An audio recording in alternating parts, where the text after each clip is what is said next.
그 틸리라고 하는 분이 흔들리는 터전이라 그런 그 설교집을 썼어요. 근데 그 제목이 참 좋아요.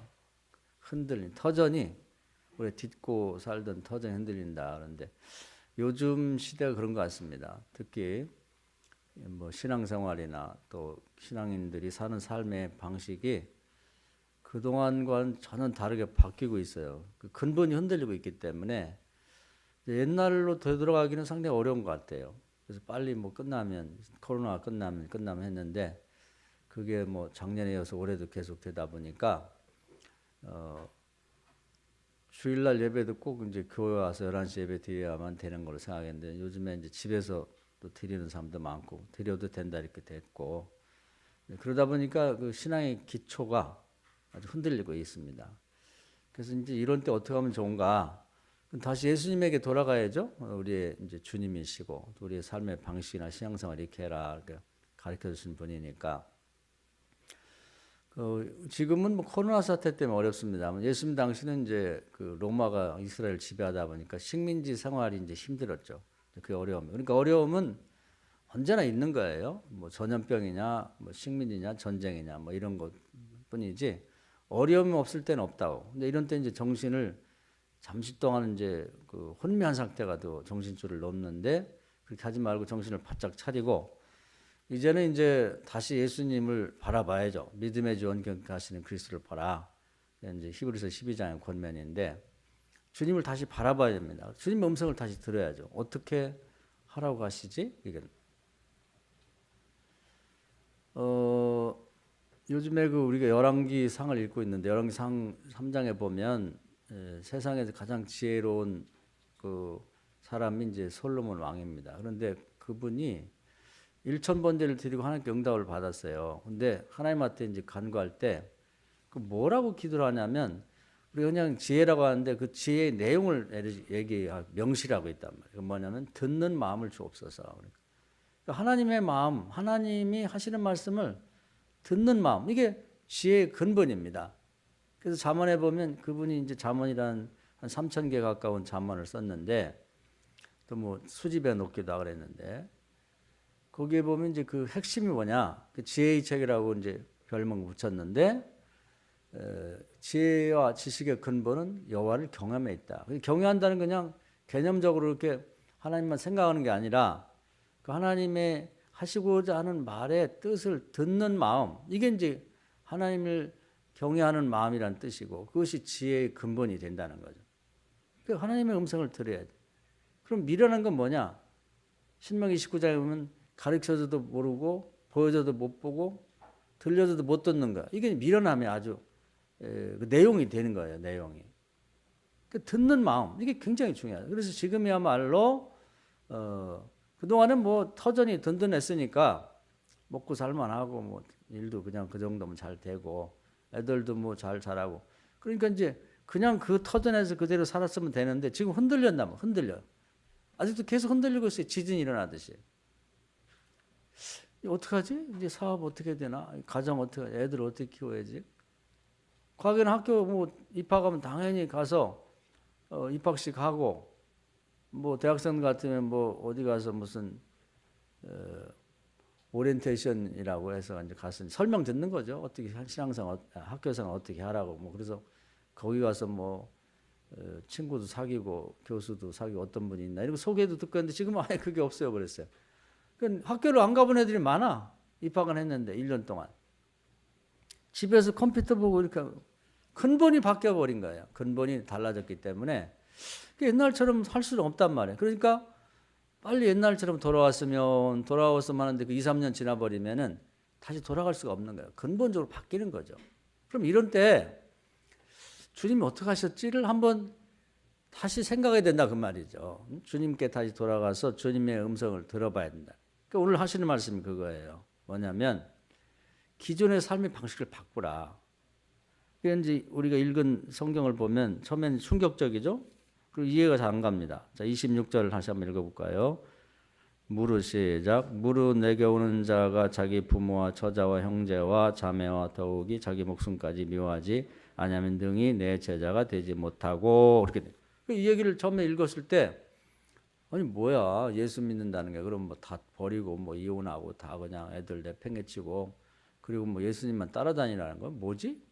이렇게 생각할 수 있는데 그 얘기는 쉽게 말하면 터전이 흔들리고 있으니까 기존의 삶의 방식을 다 버리고 주님이 가르쳐주는 새로운 방식으로 살으라 그 말입니다. 할렐루야. 이게 중요한 거예요. 그 예수님 자신을 보면요. 이제 30세까지는 이제 평범한 보통 사람의 삶을 살았어요. 그래서 그냥 열심히 목수 일해가지고 아버지 일찍 돌아가셨으니까 8 식구를 그냥 먹여 살리고 뭐 그 당시에도 뭐 이제 조금 뭐 교육받는 데가 있겠죠. 그러면 이제 동생들 이제 거기도 보내주고 어머니 혼자 됐으니까 위로하고 그저 뭐 남부럽지 않게 사는 그런 삶의 방식을 취했는데 30세가 되면서 근본적으로 이제 자기 자신이 이것이 사람이 마땅히 살아야 될 삶의 전부가 아니라는 걸 보여줍니다. 자기 친히. 그래서 가정을 나와서 그 다음 어떻게 하냐. 가정을 나왔다는 게 중요한 거예요. 삶의 방식을 바꿨다는 게 중요한 겁니다. 40일 금식기도 하고 성령과 능력을 받고 그 다음에 그동안엔 자기의 노력과 자기 힘으로만 사는 삶의 방식을 취해 살았는데 그때부터는 사람이 힘과 능으로 안 되는 그런 이 인간의 삶을 근본적으로 바꿔서 하나님의 신의 도움, 하늘의 도움을 받고 사는 방식으로 삶의 스타일을 바꾼 거예요. 근본을 바꿔버린 거죠. 스가랴서에 보면은 세상의 일에는요, 사람과 하나님의 힘과 능으로 안 되는 일이 있다는 거예요. 그런 건 하나님의 신의 도움을 통해 이루어진다는 거지. 그런 삶의 방식으로 바꿔보라는 거예요. 본인이 바꾸셨습니다. 오늘 얘기가 바로 그 얘기를 하려고 하는 거예요. 그동안에 살아왔던 방식만 갖고는 안 된다. 이제는 근본을 바꿔라. 그동안의 삶의 방식은 뭐냐면 내가 열심히 일하고 엄마도 도와주고 또 뭐 동생들도 와서 뭐 일을 거들어주고 그런 삶의 방식.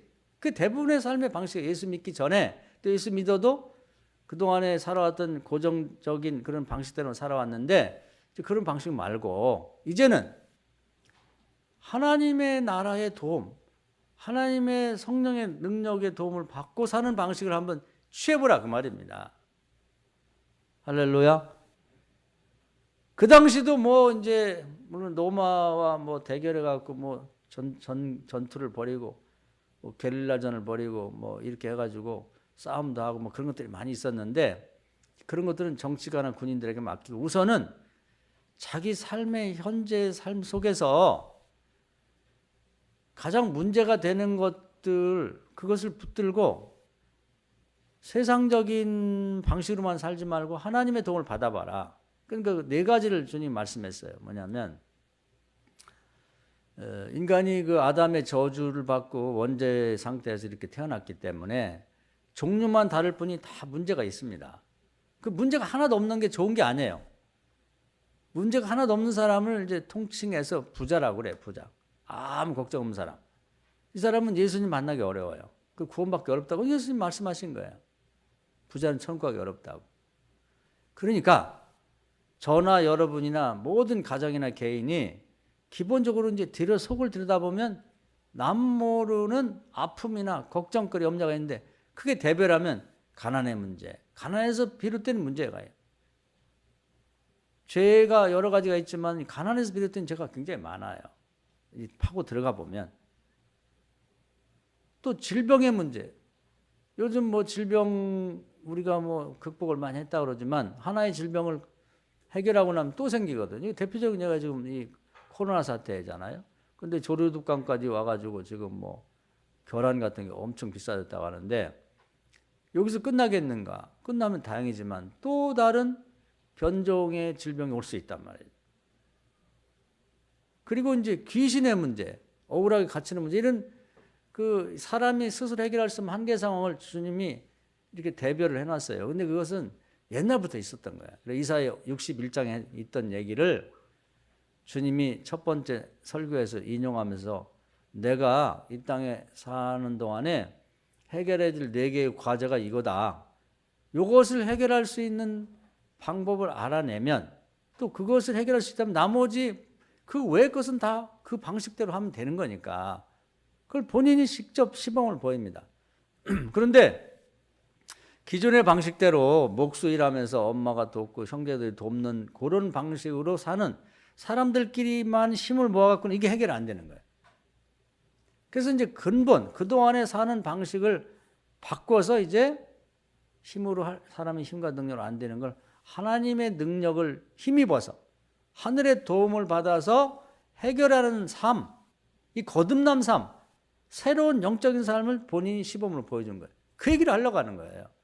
그걸 하기 위해서는 십자가를 져야 된다. 그만큼 그 삶의 스타일을 전환하기 위한 자기 희생이 있어야 된다는 거지. 그 부분을 우리가 십자가가 하는 거, 십자가. 남이 하지 않는 것. 그래서 하나님의 힘을 빌려서 자기가 가지고 있는 도저히 해결할 수 없는 문제도 해결하고 그럼 이제 거기서 천국을 경험하는 거예요. 마태복음 12장에 보면 그 아버지도 이제 이 어떤 소년의 아버지가 있었는데 아들이 갑자기 귀신 들리고 벙어리가 된 거예요. 말을 멀쩡하던 애가 말을 못하고 입이 누가 막 이걸 딱 붙잡고 있는 것처럼 이렇게 귀신이 붙잡고 있겠죠. 입이 안 떨어지는 거예요. 그거 기가 막히죠. 근데다가 정신이 귀신이 들다 보니까 막 불에도 넘어지고 물에도 들어가고 막 하여튼 남이 봤을 때 미친 짓을 하니까 그 집안이 뭐 풍비박산이죠. 멀쩡하던 애가 요즘 말은 학교도 잘 다니고 공부도 잘하고 뭐 축구도 잘하고 이런 애가 갑자기 이렇게 돼봐요. 그럼 무슨 정신이 있겠어요. 무슨 밥이 넘어가면 어디가 웃을 것이며 어디 직장인 간들 마음이 놓이겠냐고. 지옥 같은 지옥이 다른 게 그런 게 지옥이지. 그래서 이제 그동안에는 기존의 사람들이 쓰는 방식, 그래서 뭐 무당도 찾아갈 수가 있고 무슨 병원도 찾아갈 수 있고 뭐 민간요법이다 뭐다 다 해봤는데 그게 잘 안 되는 거지. 그래서 이제 이 양반이 근본적인 생각의 변환, 이 문제를 해결하는 삶의 방식 자체를 바꿔서 예수님을 찾아온 거지. 그 예수님이 다른 의사들이나 다른 무슨 민간요법 하는 사람들하고 전혀 다른 방법을 쓰는 거예요. 어떻게 하냐면 하나님께 기도해서 거기 나와요. 예수님 고백을 한다고. 성령이 임하면서 일단 귀신을 몰아내고 그 다음에 이제 또 하나님의 능력을 빌려가지고 그 아이에게 기도했더니 귀신이 떠나가면서 이 입이 딱 붙었던 입이 뚝 떨어지면서 말을 똑바르게 옛날에 전에 그렇게 되기 이전에 아이처럼 똑똑하게 되돌아갔다 그 말이에요. 할렐루야.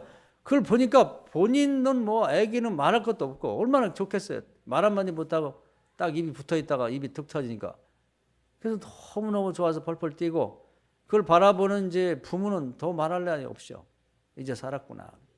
뭐 할렐루야가 저절 나오는 거지. 꼭 할렐루야 하라고 해서가 아니라 또 그걸 지켜보던 제자들과 주변 사람들이 뭐 기가 막히는 걸 봤죠. 기적을.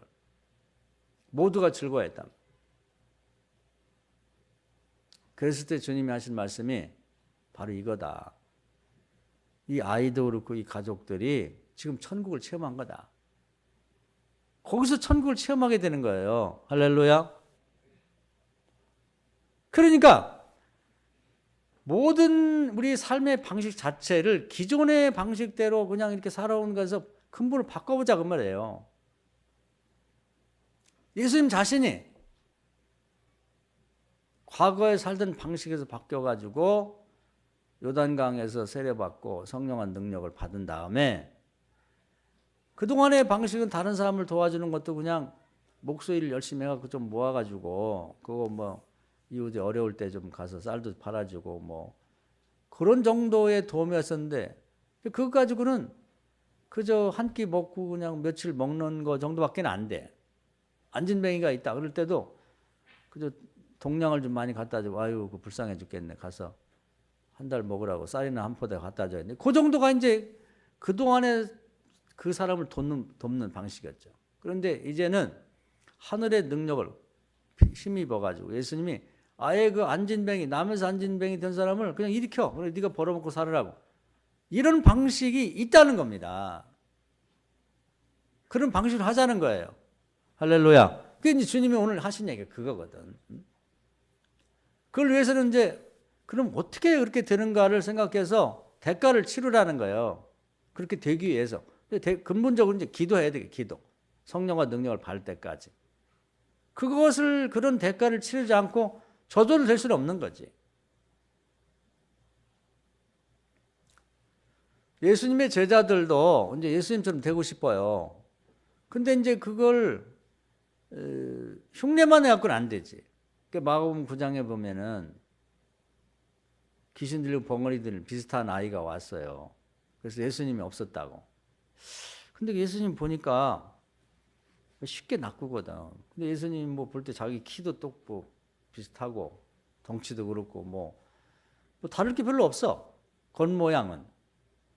예수님 없을 때 예수님 한 명이고 우리는 12명이니까 쟤를 한번 고쳐보자.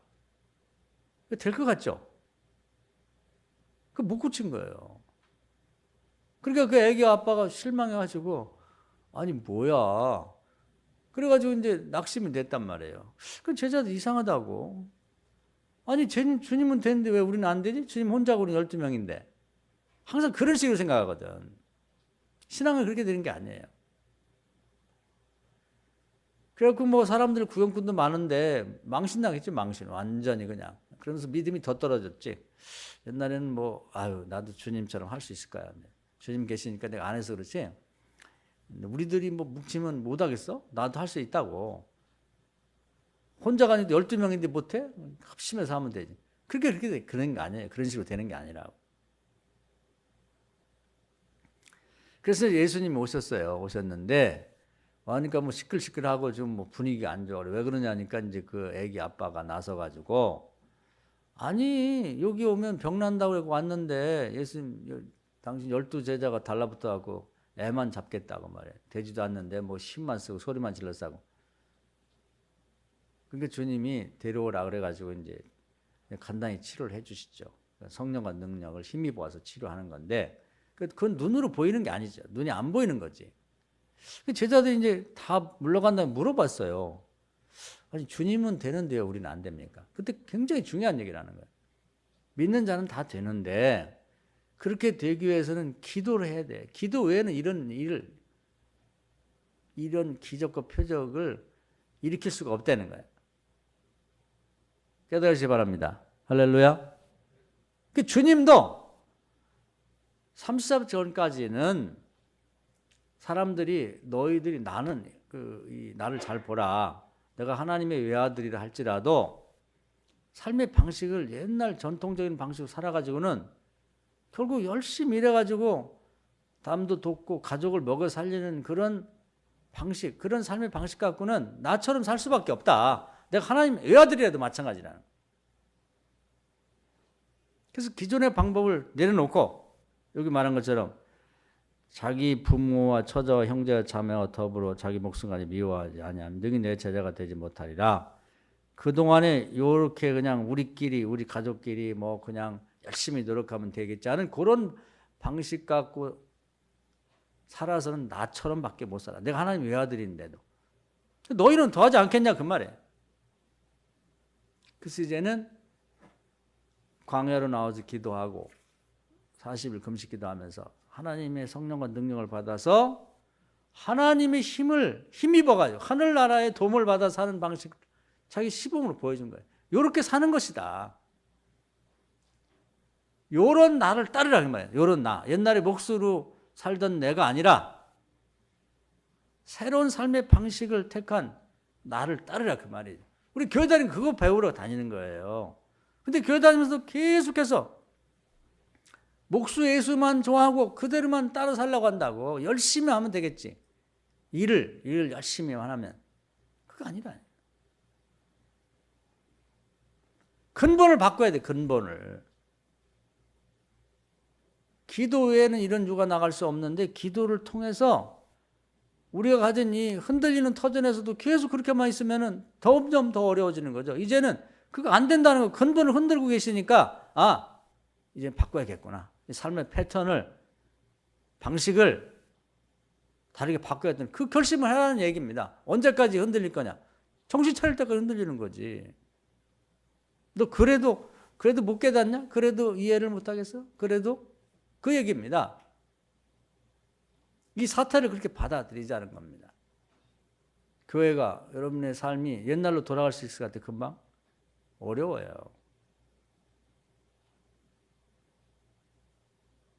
깨닫는 사람은 달라질 거고 깨닫지 못하면 안 되는 거지. 예수님에게 제자가 되려고 온 사람이 많았어요. 많았는데 12명밖에 못 됐다고. 왜 못 됐냐면 예수님이 쫓아다니는 게 멋있어 보여. 좋아 보이는데 기존의 삶의 방식을 버리지 않는 거야. 그래서 아직도 뭐 장례식 쫓아다닐 때 다 다녀야 되고 뭐 소 사서 팔고 뭐 거기서 돈 좀 얼마 남고 다시 팔아서 얼마 남고 맨 그것만 생각하는 기존의 삶의 방식, 세상에서 꾀돌이들이 사는 방식, 그것만 생각하고 사니까 주님을 따를 수가 없는 거지. 그 다 버리고 오라는데, 새로운 삶의 방식이 있다는데, 그게 문제예요.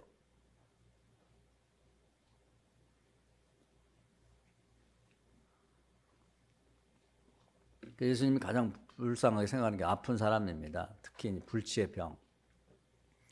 그런 병이 걸렸을 때 이제 그런 병을 뭐 간단한 건 이제 뭐 의술도 하나님 주신 거니까 그건 이제 가서 도움 받으면 되는데, 정말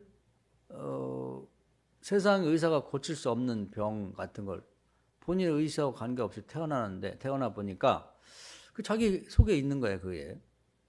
그런 경우는 그 주님한테 와야죠. 하나님한테 와야지. 그래서 한번 그걸 자기가 평생에 강한 자예요. 나에게 있는 강한 적이죠. 그 강한 적으로 와 있는 이것, 저주로 와 있는 것. 그 남이 아니에요. 내가 그걸 싸워서 내 속에서 몰아내야지. 왜 너 내 속에 들어와 있냐? 그 죄 때문이면 조상의 죄 때문에 조상의 죄를 회개하고 계속 싸워서 그것을 물리쳐내야 됩니다. 귀신 때문에 와 있으면 귀신을 물리쳐내야지. 그래서 자기가 지옥 같은 삶에서 좀 내 힘으로 안 되고 세상의 기존의 방식 갖고 안 되니까 주님이 가르쳐 준 대로 하나님 나라의 도움을 받아서 한번 그걸 해결해 보면서 자기도 천국을 경험하고, 나 때문에 뭐 아파 죽겠어, 뭐 죽을 것 같아요, 나 어떻게 하면 차라리 자살하고 싶어, 이런 어려운 상황에서 탁 건강해지면서 엄마 살 것 같아, 정말 하나님 살아계신 것 같아, 그런 고백을 통해서 가족들이 저렇게 함께 천국을 경험해 보자, 그 말입니다. 할렐루야. 그 주님이 말씀하는 거예요. 그게 그 마태복음 12장에 이 집은 이미 천국을 경험했다는 말이 거기에 있거든. 그걸 왜 안고 계속 죽을 때까지 그 고통 속에 살면서 계속 견디며 가려고 하냐, 그 말이에요. 그걸 누가 해결해 주겠냐?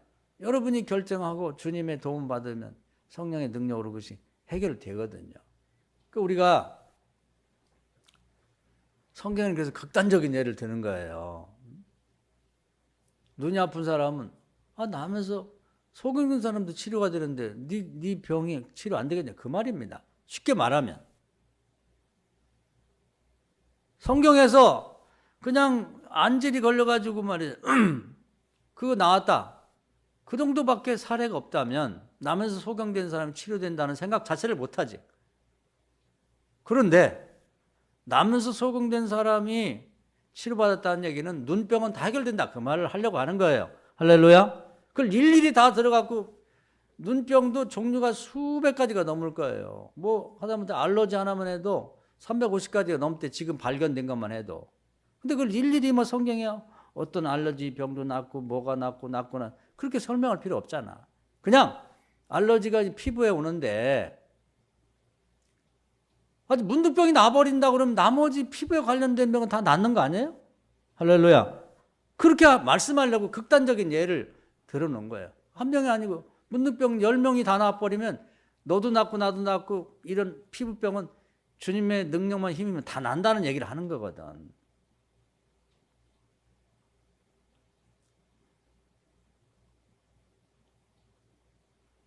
우리가 이 흔들리는 터전 자체가 흔들리는데 기존의 방식대로 살려고 하지 말고 주님이 모범을 보였고 실제로 시범을 보였던 방식대로 바꿔봅시다, 이번 기회에. 할렐루야.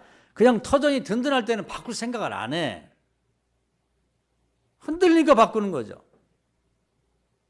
우리 지금 산성동도 마찬가지인데 그냥 멀쩡히 있으면 뭐 이사 갈 생각 안 하죠. 근데 다 뜯어버린다 그러니까 지금 일 난립니다. 이사 가려고 뭐 어디로 가야 되고. 근본이 흔들리잖아. 신앙도 뜯어 고쳐야 돼요. 기존 방식대로 안 된다 그 말을 하려고 하는 거예요.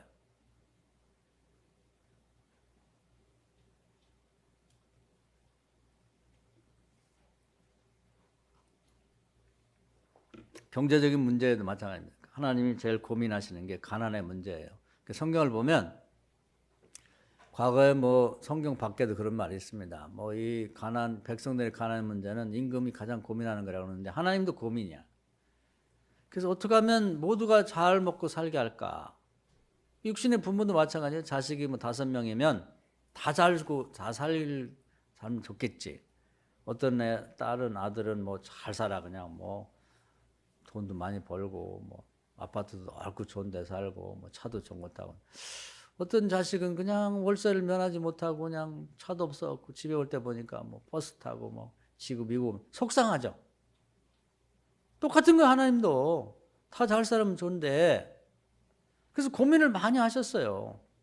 가나안 땅에 들어갈 때도 힘 있고 뭐 잘난 녀석이 막 좋은 땅 다 찾아갈까 봐 들어가기 전에 하나님이 다 계산해서 인구소라든지 그 사람들이 그 주로 하는 직종이 뭐 직업이 뭔지를 따져서 땅을 이렇게 쭉 나눴어요. 나눠가지고 제비뽑기를 했다고 들어가기 전에. 왜냐면 들어가서 이렇게 눈으로 본 다음에는 뭐 내가 이 땅 갔네 내가 저 땅 갔네 말이 많잖아. 그러니까 그렇게 하지 않도록 아예 들어가기 전에 구경도 안 시켜준 상태에서 땅을 나눈 다음에 제비 뽑았다고. 하나님이 굉장히 공평하세요. 그리고 생각이 많으셔.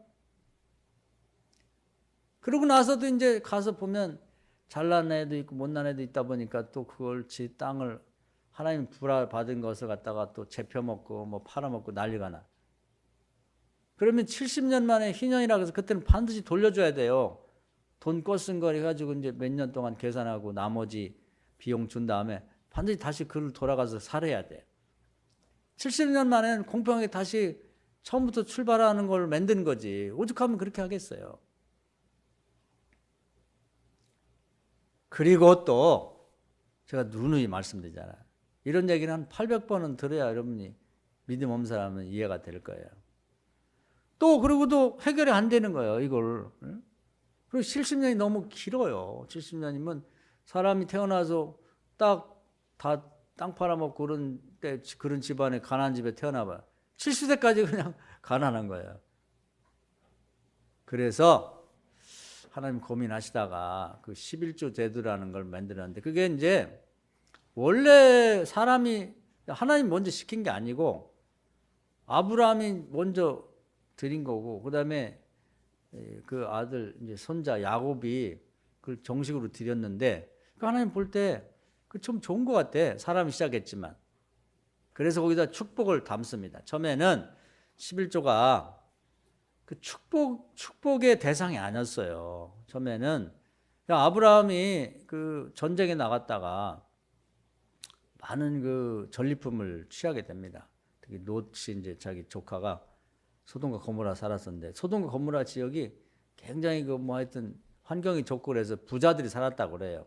그러다 보니까 주변에 가난한 족속들이 항상 그 도둑질하고 강도질을 하려고 소시탐탐 노리다 혼자 안 되니까 연합군을 만들어갖고 확 털어가 버렸어요. 그때 이제 그 사람들을 잡아가고 그래서 이제 그 소식을 듣고 아브라함이 자기 주변에 있는 그 목동들을 중심으로 된 군대 같은 게 있거든요. 그래서 이제 그 사람들을 데려가서 싸워갖고 다 사람도 데려오고 물건도 다 가져온다고. 그때 그 전리품 중에서 10의 1을 하나님께 감사해서 이렇게 하나님 도와주셔갖고 이렇게 우리가 승리했으니 감사합니다. 감사 헌금으로 바친 게 11조예요, 처음에는. 그게 이제 그 집안에 이제 대대로 이렇게 얘기거리가 되는 거지. 그래서 뭐 이삭 때는 11조 됐다는 말이 없는데 이제 야곱이 믿음이 좋잖아요. 귀가 그쪽에 발달이 된 것 같아요. 그래서 나중에 이제 자기 형한테 쫓겨갖고 그 외갓집으로 갈 때 루스라는 곳에서 이렇게 잠자다가 하나님 약속을 3가지를 받아요. 내가 너와 동행하고 재산을 많이 주고 이 땅 주고 또 자식을 많이 준다. 그랬을 때 그때 약속을 합니다. 뭐냐면 제가 돌아오면서 정말 하나님 그렇게 해주시면 요 자리에다가 제단을 쌓고 제물을 드리고 그리고 하여튼 하나님 앞에 11조를 드리겠다. 이제 그 약속을 그때 해요. 그것도 이제 그 감사함으로 드리겠다는 얘기거든. 그래서 11조라는 말이 그때부터 이제 사람들 그 가문의 회자가 되는 거예요. 11조. 아, 감사한 일 있을 때 감사의 표현으로 10의 1을 드려야겠다. 왜냐하면 이런 모든 수입이나 좋은 일이 원인이 하나님을 제공해 주신 거고 하나님 도와줬기 때문에 그렇다 된 거지. 그러다가 이제 모세의 율법 좀 왔을 때 하나님이 그걸 보니까 감사로 드리는 것이 하나님 볼 때는 좀 시킨 것도 아닌데 지네들이 또 고맙다고 이렇게 선물로 하나님 앞에 제물을 드니까 하나님이 생각하기에 그래 내가 고맙다. 너네들이 그렇게 은혜를 알고 그래서 이제는 받은 다음에 거기다가 보태서 되돌려주기로 한 게 11조입니다. 할렐루야. 여러분도 그런 게 있을 거예요. 누가 여러분이 뭐 조카나 누가 이게 동생네 집이나 누가 아는 사람이 명절이라고 해갖고 뭐래도 좀 뭐 선물이라도 그다음에 사과 한 박스라도 보내 그러면 그냥 안 돌려보낸다고. 야, 이리 와봐라. 그래서 오히려 더 한 걸 보태서 주지. 왜냐하면 그 애가 말이죠 뭐 지도 어렵게 사는데 말이야 조카가 뭘 그래도 인사한다고 큰아빠 집이라고 뭐 사오고 그러면 그냥 돈을 보낼 수는 없잖아요. 뭐래도 보태서 보내지. 그걸 어떻게 그냥 먹어. 그런 건 똑같은 거죠. 하나님이 뭐 그 교인들이 성도들이 뭘 바친다고 해서 형편 다 알잖아요. 근데 고맙다고 해서 이제 가져오면 그냥 못 보내시는 거야. 그게 11조 정신입니다. 그래서 내가 네 선물을 어떻게 그냥 받겠냐. 그러면서 그냥 마음으로만 받을게. 그리고 거기다가 흔들어 넘치도록 싸울 곳 없는 걸 보태서 주겠다는 게 11조예요. 할렐루야. 이 가난을 면하게 하시려는 거야. 가난함에도 불구하고 또 얼마 안 되는 걸 또 하나님한테 떼서 드리고 하나님 고마워요. 하나님 뭐네요. 하나님이 감동 먹으신 거지. 그래서 하나님이 이거 가지고 신현제도 갖고는 안 되고 이것 가지고 이제 이 가난한 사람들을 좀 가난하면서도 사람들이 좀 인품이나 고마움을 아는 사람 있잖아요. 그런 사람들을 먹여 살려야겠다. 그런 생각을 하신 거예요. 11조 제도가 가난을 면하는 게 굉장히 중요합니다. 그래서 이걸 통해서 이 어려운 문제를 해결하는 거예요. 그래서 여러 가지 제도를 만들었어요. 또 한 가지는 제가 늘 소개하죠. 누가복음 6장 38절에 보면 이웃을 이제 그 11조만 갖고도 안 되고 이웃 가난한 사람들이 있는데 그 이제 그 자기도 먹고 살기 어렵지만 그 중에 일부를 조금씩 먹을 거 안 먹고 안 쓰고 그래가지고 남을 도와주는 거예요. 보니까 하나님이 기특해. 선물을 뭐 10의 1을 떼서 하나님한테 바친 것도 복 주고 싶고 그건 이미 제도가 돼버렸어요. 그건 그냥 기도 안 해도 돼. 그냥 바치면 자판기처럼 나오게 돼 있는 거예요. 그건 믿음으로 바치면. 그리고 이제 그것만큼 부족하고 저도 살기 어려운데 그걸 사렙다 갑옷처럼 떼서 어렵다고 이웃을 주니까 그래 네가 참 하는지 이쁘고 고맙다. 흔들어 넘치도록 되받게 하는 제도를 만든 거예요. 할렐루야. 이 가난의 문제를 해결하려고 주님이 고민을 많이 하신 거예요. 그 희년 제도가 있고 11조 제도가 있고 그리고 나눠주는 자는 되받게 하시는. 그래서 뭐라고 했냐면 가장 좋은 것은 도움 받은 사람이 나중에 10배로 이렇게 뭐 2배로 갚아주면 좋은데 가난한 사람이 계속 가난하면 하나님이 내가 대접받아서 생각하고 내가 꿨다고 생각하고 내가 대신 갚아줄게. 할렐루야. 연대 보증을 서주겠다는 얘기예요. 연대 보증. 가난이 문제가 제일 고민이에요. 예수님도 처음에 내가 성령을 받으면 나에게 하나님의 신이 임하면 가난한 자에게 복음을 전하고 그 얘기가 그 얘기입니다. 가난한 자가 그냥 무조건 잘 된다는 얘기 아니에요. 그리고 또 한 가지는 뭐냐면 가난의 문제가 고민이라 여러 가지를 만드셨어요. 마가복음 1장에 보면 그 가장 재밌어서 제가 여러분에게 많이 소개하죠. 은혜롭기도 하고. 베드로가 아버지, 늙은 아버지도 계시고 장모님도 같이 모시고 살고 그래. 또 자식이 많아요. 가족이 많았던 것 같대.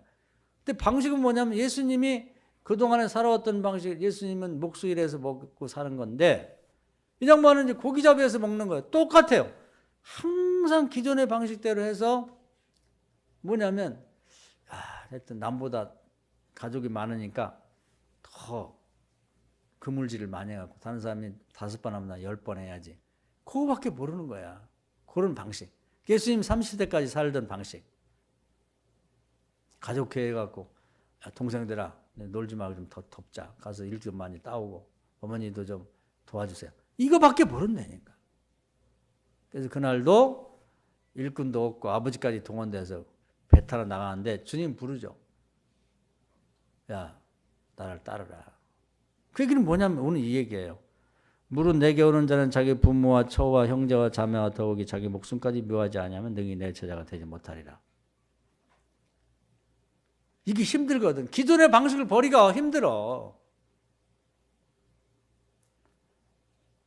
그러니까 아버지가 육신의 아버지 난리가 난 거예요. 기존의 방식밖에 모르는 분이 아니 지금 노부도 놓고 말이야 그물 다 준비해놓고 늙은 나까지 오래갖고 배 띄우고 고기 잡으러 가다 너 어디 가냐 지금. 화가 머리끝 났죠. 그렇지만 버려두고 주님을 쫓아왔단 말이에요. 주님이 새로운 방식을 가르쳐요. 사람 낚는 어부가 먼저 되고 나면 그 다음에 이제 그 나라와 그 일을 먼저 구하니까 거기에 대한 대가로 하나님 주시는 그런 사업의 방식이 있다는 거지.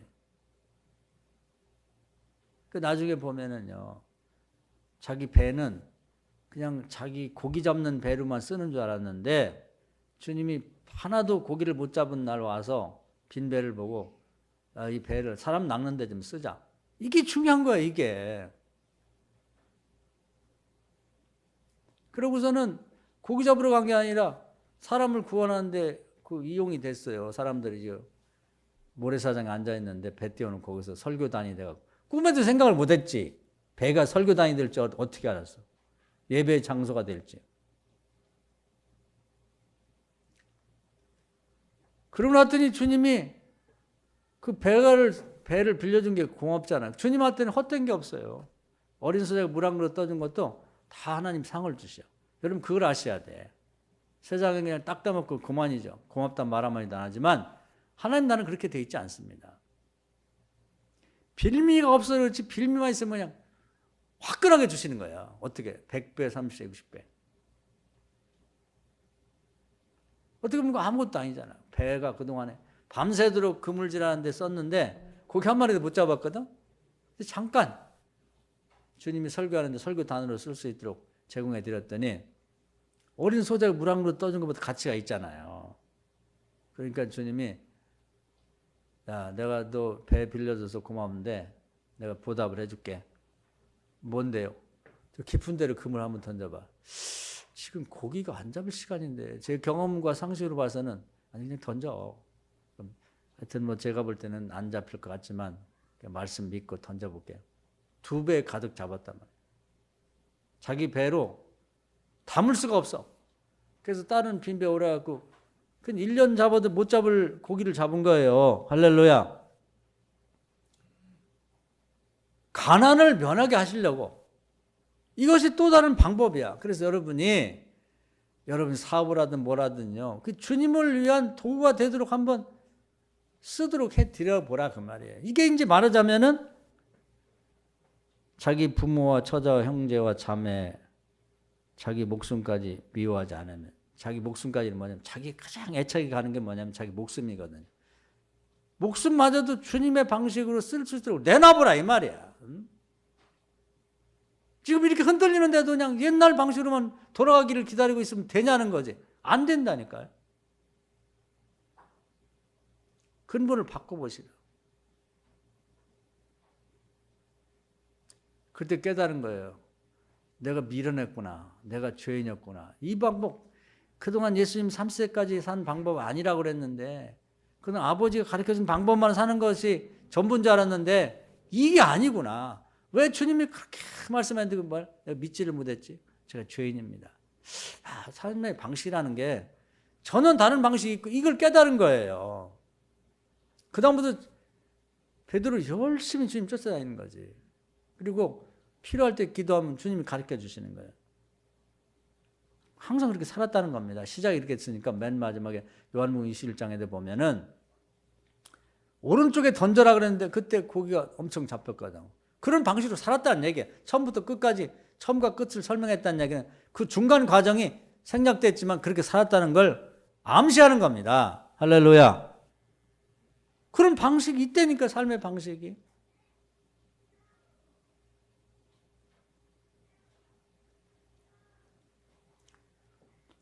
그래서 우리가 그 밑에 보면 뭐 사례를 듭니다. 망대를 세우려고 그러면은 어떻게 세우나 비용을 계산해야 되고, 싸우려고 하면은 그 군사력을 비교해야 되는데, 우리가 이런 삶의 전환,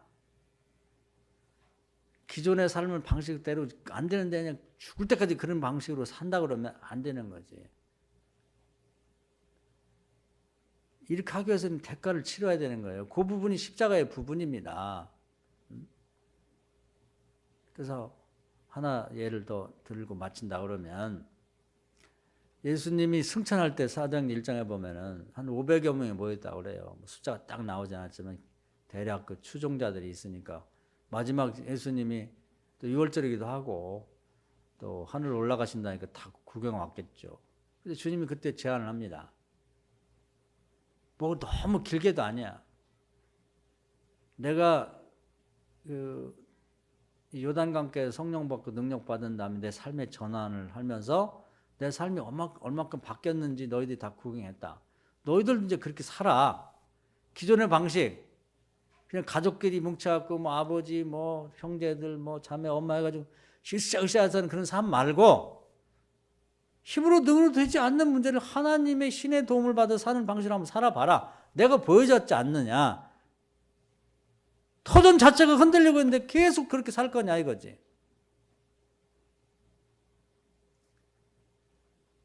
그래서 그렇게 그 눈으로 얘기를 했는데도 그걸 바꾸지를 못했어요. 주님을 구경만 해. 신기하네. 잘 되네. 어느 정도 안 하느냐. 겟세마네 동산에서 그래도 12명 중에 그래도 그중 믿음이 낫다고 생각한 3명을 데려가가지고, 내가 죽게 되었고 내가 너희를 구원하기 위해서 너무 마음이 힘드니까 기도 좀 해다오. 그래도 자고 있어. 3번을 부탁했는데 어쩜 그렇게 자지? 그래, 자라. 자, 뭐 육신이 피곤하다니 어떻게 하겠느냐. 근데 낙심을 하시 주님도. 그러니까요. 그런 신앙 그렇게 이론적으로 알고 뭐 그냥 무슨 많이 구경한 신앙 갖고는 안 돼. 베드로가 뭐 큰 소리를 뻥뻥 쳤는데, 너 예수님 제자지 그러니까 3번을 부인했다니까. 그게 인간이에요. 그게 보통 교인들의 처지라고. 말로는 뭐 뭘 못해. 흔들리는 터전 지금도 마찬가지입니다. 그래서 지금 죽었다 살고 뭐 볼 것 다 봤죠. 분명 죽음을 봤는데 부활하신 예수님이 나타나셨다고. 더 이상 뭐 보여줄 것도 없고 더 이상 말할 것도 없는 거예요. 그래도 깨닫지 못하고 보여줘도 못 보고 들려도 못 들으면 뭐 할 수 없는 거지. 마지막으로 기도에는 이런 게 없으니까 너네들 한번 그냥 끝이라고 생각만 한번 해보자. 그래서 이제 바로 승천하기 전에 요 자리, 이 예루살렘 떠나지 어차피 모이기 어려운데 이렇게 모였으니 기왕에 여기서 기도해라. 내가 요단강가에서 받았던 성령과 능력을 너희들이 받게 해줄 테니 기존의 방식을 싹 내려놓고 이제는 새로운 방식으로 사는 방법을 한번 추구해봐라. 이번에 한번 경험해봐라. 그러면서 하늘 올라가시는 거예요. 오래 안 걸려. 몇 날이 못 돼서 성령과 능력이 임하고 너희 삶이 근본이 바뀔 테니. 근데 500명에서 다 버렸어요. 380명이 가버렸다니까. 120명이 남았는데 그나마 많이 남은 거예요. 그동안에 별걸 다 보여주고 가르쳐주고 막 죽다 살고 뭐 부활하고, 그러고 나서도 그걸 할까 말까. 그러고도 가버린다니까.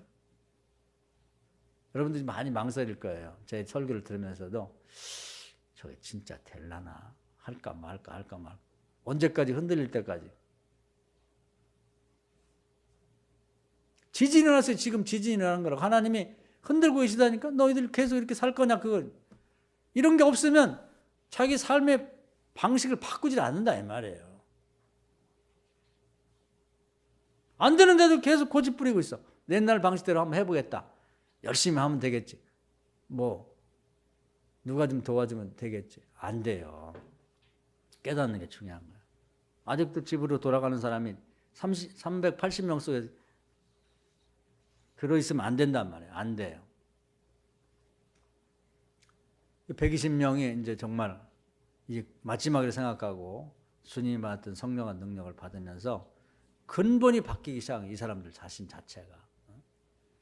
베드로가 정말 시골에 뭐 촌부에 불과했죠. 어촌에 시몬이었는데 위대한 사도. 베드로 모르는 사람 없잖아요. 자기 장모님 열병 하나도 해결 못했는데 정말 그 나면서 안진병이 된 사람을 이렇게 세웠잖아요. 주님보다 더 큰 일을 한다고 했단 말이에요. 물고기 낚는 어부가 사람 낚는 어부가 됐잖아. 한 번 설교에 3,000명, 5,000명을 구원하는. 근본이 바뀐 거예요. 진짜 이 사람이 부모와 처자와 형제와 자매만 더불어 살던 그런 삶을 근본으로 바꿔버렸단 말이에요. 이걸 할 수 있다는 거예요. 베드로가 막 엄청 잘난 사람이고 뭐 왕족의 귀족이고 그러면 이건 그 사람이 잘났으니까 아니에요. 고기도 못 잡고 식구는 많고 뭐 배운 건 없고 막 성질을 급하고 이런 사람이 바뀌었다 그러면 다 바뀔 수 있다는 얘기지. 극단적인 예예요 이것도. 나면서 소경된 자가 치료됐으면 눈병은 다 낫는 거예요. 그냥 주님 앞에. 그보다 더 극단적인 일은 없잖아. 나면서 안진뱅이가 낫다 그러면 허리 아프고 뭐 다리가 아프고 다 낫는다는 얘기지. 그게 나으면 다 낫는 거지 못 나는 게 어디 있어요. 사도 바울이 그 못된 사람이 바뀌어서 사울이 바울로 바뀌었다 그러면 여러분 자식 다 바뀐다는 얘기예요. 기도 안 해서 그렇지. 할렐루야. 안 되는 게 어디 있어요. 그러니까 할 수 있거든. 무슨 말이냐. 믿는 자가 능치면 없다는 말씀을 하신 거예요. 사랑하는 여러분, 오늘 여기까지 말씀을 드릴 텐데요. 여러분 우리 근본을 바꿔봅시다. 이번 기회에. 뭐 잘 되면 그냥 그 터전에서 그대로 살면 되는데 안 될 때가 됐잖아요. 안 되잖아요 지금. 근데도 옛날로 돌아가고 싶으세요? 그때 돌아갈 수 있을 것 같아요? 그걸 고집할 거냐 그 말이에요. 우리가 이번 참여하에 내 힘과 능으로 안 되는 문제가 지금 불거져 있는 거예요. 가난과 질병과 귀신의 눌린 것과 뭐 억울하게 갇힌 것 등등의 내 힘으로 안 되는 그 문제를 이제는 하나님 나라의 능력을 힘입어서 성령의 도우심으로 해결하는 방법을 이번에말로 한번 찾아보자 그 말이에요. 할렐루야. 옛날에는 뭐 전에는 뭐 옛날도 아니지. 재작년만 해도 바빴어요. 뭐 그냥 명절 되면 또 뭐 다들 모여갖고 뭐 그냥 발발 쌓았고 뭐 시골로 가가지고 그 예배 드리고 뭐 먹고 마시고 뭐 그리고 또 그거 안 하는 사람들은 뭐 또 미리 갔다 오고 그냥 여행 가니라고 뭐 중국으로 뭐 일본으로 뭐 동남아시아 난리 지금 다 묶어놨잖아. 아무도 못 가고. 요즘엔 시골 갈래도 다 오지 마라 그래. 다들 겁나가지고 아이 오지 마라. 부모님이 생신 때가 돼도 간다 그러면 또 정신 나갔냐? 어디로 올라 그래 지금. 올라면 가서 검진 받고 검진 받는데 8만 원이라 그러대요. 나는 그냥 해주는 줄 알았더니. 지금 그런 시대가 됐는데 그 뭔 얘기를 하는 거예요 지금. 이게 무슨 뜻이냐 이 말이에요. 우리 영적으로 봤을 때. 근본을 좀 바꾸라는 얘기거든. 제가 늘 말씀드렸는데 사람끼리는 비대면하고 입을 좀 그냥 소의 멍에를 휘듯이 막고 하나님하고 좀 만나서 얘기하자 그 말이에요. 지금 기도 안 하면 이제 더 바빠지면 죽을 때까지 기도 안 하다가 죽습니다. 옛날 방식으로 돌아가서. 지금 그 하나님 무슨 얘기를 하고 싶어 하는? 하나님은 깨닫기를 바라지 말씀 잘 안 하세요. 힘으로 능으로 되지 않는 일을 이제 하나님의 신의 도움을 받아갖고 좀 한번 해보자. 그 누가 알겠는가? 교인부터 해야지. 세상 예수 안 믿는 사람들. 세상 사람들이 교회에 기대하는 게 그거예요. 그 니네는 뭐 어떻게 사냐? 어떻게 살 건데? 니네가 다른 게 뭐가 있냐? 거기서 다른 거예요. 사랑하는 여러분, 오늘 이 말씀 은혜가 되셔서 지금 근본이 터전이 흔들리고 있으니까 왜 계속 지진처럼 흔들리는 터전을 하나님께 허락하고 계신가를 깨닫자 그 말이에요. 흔들어 보니까 가장 아픈 부분이 드러나는 거예요. 한계 상황. 그걸 붙들고 그냥 이 나에게 강하게 와 있는 적을 그냥 내버려 두고 집안에 강도를 두고 말이죠. 집안에 깡패를 두고 그냥 살 게 아니라 하나님의 나라의 힘의 도움을 받아서 근본적으로 해결한 다음에 우리 자신도 행복하고 가족도 행복하고 세상에도 이런 행복이 있다는 거예요. 천국이 있다는 걸 보여줄 수 있는 절호의 기회라는 겁니다. 이런 때가 정말이야. 이런 때 변화되고 달라져야 교회 가야겠구나. 예수님이 정말 살아계시나. 그걸 경험할 수 있게 전도할 수 있는 절호의 기회도 된다는 겁니다. 그렇게 되기를 주의 이름으로 축원합니다. 아멘.